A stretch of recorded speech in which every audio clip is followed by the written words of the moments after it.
The Russia Arms Expo 2013 exhibition in Nizhny Tagil is dominated by armored vehicles, or tanks to be more exact.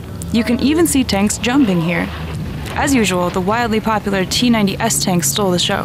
However, its equivalent, an upgraded T-90MS Proriv, which means breakthrough, tank, which has been developed fairly recently, remained in the background. The T-90MS Proriv features reinforced armor, better weapons, electronic devices providing all-around visibility, and the hunter-shooter system.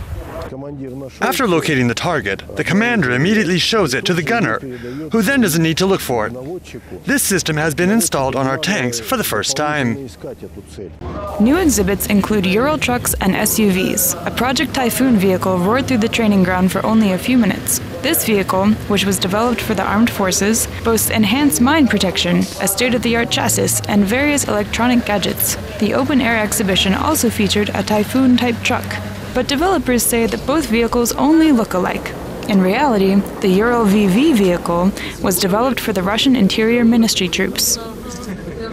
This vehicle, which we're now displaying here, features armored modules from the Typhoon project, and we have already installed them on the time-tested and cheap Ural 4320 chassis. Cheaper does not mean worse, developers say. The module is designed to carry 15 soldiers and features elements of a mine protection system, including a double-layered floor, special seats, and the armor plate itself. This vehicle features an enhanced mine protection system, which can withstand a 2-kilogram TNT blast under the wheel, or 300 to 400% more than standard mine protection systems for vehicles.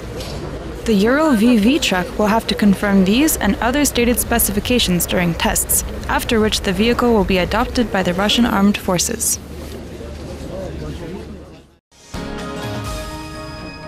The 9th Russia Arms Expo 2013 exhibition, which is opened in Nizhny Tagil, riveted attendees during its demonstration program. Military vehicles fired at targets, crossed a body of water, and climbed grades too steep for most wheeled vehicles. This Russian military equipment is known all over the world. Our Sudanese soldiers like Russian weapons. They are easier to operate and maintain. We trust Russian military equipment, and we really like the T-72 tank. The Nizhny Tagil exhibition also featured an upgraded T-72 tank with protective systems. The developers say this model is designed especially for urban combat operations. The tank features a bulldozer blade for removing rubble, a dynamic armored protection system along its entire perimeter, and special grid screens for deterring rocket-propelled grenades. Here we see modular dynamic armor protection system containers that shield the sides of the hull and the turret. Equipment for jamming remote-controlled explosive devices and landmines is installed in the tank's rear section. Other new exhibits include an upgraded Rakushka M multi-role assault armored personnel carrier. There are plans to build about 10 different vehicles for the Russian airborne forces based on the Rakushka M APC, including command, headquarters, and logistics support vehicles. We needed a lot of interior space so the crew could stand up straight. This vehicle is intended to carry soldiers into battle. Once in the fray, the crew jumps out and attacks enemy positions, supported by the vehicle's machine gun. The French-Russian prototype heavy-duty Atom infantry fighting vehicle could become the forerunner of an entire family of military vehicles. The French developed the chassis, but the other components are Russian-made. The 4-axle amphibious Atom, which weighs about 30 metric tons, can carry 8 soldiers and protects the crew from bullets and mortar fire. The fighting compartment has a 57mm Russian cannon that fires 140 rounds per minute.